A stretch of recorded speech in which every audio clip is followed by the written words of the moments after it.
Welcome, everyone. Today we're going to do a deep dive into something pretty interesting, Islamic teachings on backbiting and spying. Okay. And to guide us on this journey, we've got excerpts from pasted text, as well as a super in-depth analysis note. Okay. So get ready to really unpack just how significant, maybe even surprisingly so, these acts are in Islamic ethics.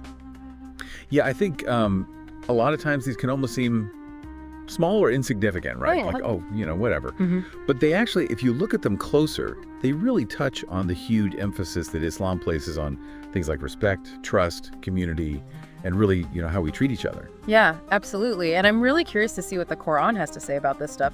I have a feeling it doesn't hold back when it comes to backbiting. Oh, yeah. No, it does not. Sure. In Surah al-Hujurat, verse 49.12, there's this really powerful analogy. And it compares backbiting to eating the flesh of your dead brother. Oh, okay. Yeah. So just picture that for a second. Like it's a pretty, strong image, right? Yeah. And it really is supposed to give you that sense of just how serious this is. Wow, that is a pretty intense image. It really brings home that sense of how repulsive this act is in a way that just saying don't gossip Right. wouldn't quite capture. It makes you wonder, why is backbiting seen as so bad in Islam? Well, if you think about the impact, it starts to kind of make sense. Like when you backbite, it erodes trust. Right. It spreads all this negativity. And it tears down the social fabric of the entire community. It's kind of like this poison that seeps into relationships, and suddenly there's all this suspicion and judgment, and it messes everything up. Yeah. So it's not just about what's being said, but the damage that those words can cause. Yeah, exactly. Like the damage to the bonds between people. Exactly. Yeah. And the hadith even goes on to say that backbiting happens anytime you talk about someone in a way that they would dislike. Oh. And that's regardless of whether what you're saying is true or not. Interesting. So it doesn't really matter if you're telling the truth. If the person doesn't want it to be talked about, it's still backbiting. That's really thought-provoking. It really shifts the focus from is this true or not, to what's the potential harm here? Exactly. And that makes me think about all the times I've been in conversations where, people are gossiping, and I've just kind of gone along with it. Right. Yeah, we've all been there, right? Yeah. It's such a common thing. It's so ingrained in how we talk to each other. Yeah. So that's why I think it's really important to develop that self-awareness, Right. to catch yourself when you're about to do it, and to try to make a real effort to change the direction of the conversation. Right. And so how do we take that understanding of backbiting and apply it to our daily lives? I mean, especially now with social media and how much information and all these opinions are constantly flying around, it seems like it's even more complicated. Yeah, for sure. The digital age, it throws a whole other layer of complexity into the mix. And actually, we'll dig into all those nuances in just a bit. Okay, sounds good. Before we get to that, though, let's talk about spying. I feel like that one's a little bit more straightforward. Yeah, it kind of is in a way. I mean, Islam's pretty clear that spying is forbidden. It's seen as a huge violation of someone's privacy, and it breaks trust. Right. So we're talking about things like going through people's stuff, like their personal belongings, or listening in on their conversations without them knowing. Exactly. Okay. Yeah, and there's this hadith that talks about how important it is to avoid what doesn't concern you. So it's about respecting boundaries. Right. And, understanding that everyone has a right to privacy.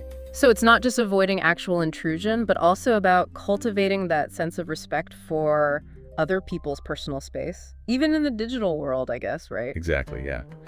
But like most things, there are some nuances and some exceptions to these rules. Like sometimes talking about someone or seeking information about them, it might be okay if it's to prevent harm, or if you need advice on a difficult situation. So that's where it gets kind of tricky, right? How do you know when it's okay to share something about someone or to ask about their actions? How do you separate genuine concern from harmful gossip? That's a great question, and it's one that we're going to explore in more detail. But basically, Islam gives us some guidelines for these situations. It's just that we have to be careful about our intentions. And, we have to think about the consequences of what we do. Right. Okay. So stay tuned. We'll be right back after a quick break. Okay, so you were saying that there are these exceptions to the rules about backbiting and spying. Right. This is where things get really interesting because, life is never simple. Our sources mention situations where, talking about someone or finding out some information, it might actually be allowed. Exactly. And, Islam understands that human interactions can be really complicated. Right. And it gives us some guidance for these tricky situations. I think the key here is figuring out what your intentions are, making sure that your actions are in line with things like justice and compassion and truth. Can you give me some concrete examples of when these exceptions might apply? I'm trying to understand where that line is, you know? For sure. So let's say you see someone being abused or taken advantage of. Right. Speaking up to protect that person, maybe reporting the abuse or getting help for them. That wouldn't just be allowed. It would actually be your duty. That makes sense. You're not doing it to spread gossip or hurt the abuser. You're doing it to protect someone vulnerable. Exactly. What about if you need advice on how to deal with a tough situation involving someone else? Yeah, that's another valid exception. So, for example, let's say you're having some conflict with someone and you're really struggling to work things out. Going to a trusted scholar, imam, or even a therapist for advice, that can be really helpful. You're not trying to badmouth the other person. You're just looking for guidance and support. So even in these situations where it's okay, you have to be really careful and have good intentions. Yeah, absolutely. It's not like a free pass to just complain or air all your dirty laundry. Right. Our sources really stress that you have to be cautious and think things through, even when you think it's okay to talk about someone. You always have to be mindful of the potential harm your words could cause, even if you mean well. Yeah, that makes sense. And I can only imagine how much more important that becomes in this digital age where information spreads like wildfire and can have really huge consequences. It's like this whole new ethical minefield, Yeah, totally. The digital age brings its own unique set of challenges when it comes to trying to live by these principles. We have to be super careful about how we apply them to our online interactions. For example, social media can sometimes feel like this breeding ground for backbiting and gossip. It's so easy to get caught up in commenting on other people's lives or, sharing some juicy tidbit of information. Right. And even just liking or sharing a negative post about someone, even if you don't write anything yourself, can contribute to spreading harmful information. Sometimes we might not even realize we're engaging in backbiting. We might just think it's like harmless online chatter. So how do we translate these fundamental Islamic teachings about backbiting and spying into this online world where the lines are so blurry? What kind of guidance do our sources give us for navigating this tricky terrain? Well, the basic principles are still the same. Okay. Even if the way we interact has changed. It all comes down to being aware of your intentions, respecting people's privacy, and recognizing that what you say and do has an impact, even online. Right. So basically just taking those core values and applying them to this new context. But what does that look like in practice? Are there specific steps we can take to avoid getting involved in or contributing to backbiting and spying online? Definitely. Our source material really emphasizes the importance of being careful about what we share and what we consume online.